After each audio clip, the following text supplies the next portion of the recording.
So the setup is pretty easy.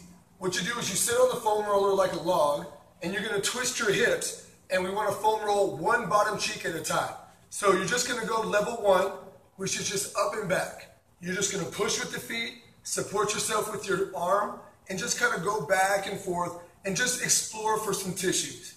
Now, as you can see, I am perpendicular to the foam roller. So I'm just going to go up and down.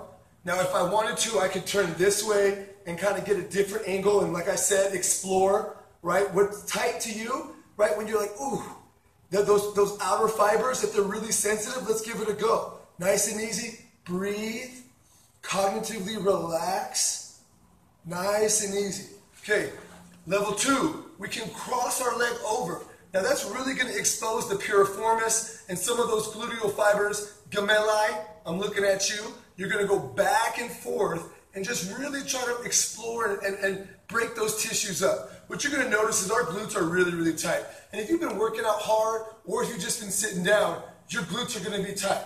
And so this isn't the end. This is not going to be something that you would only do. This is the beginning to make sure that our tissues are starting to get broken up so that we can actually really release that lower back and we can actually function as efficiently as we possibly can.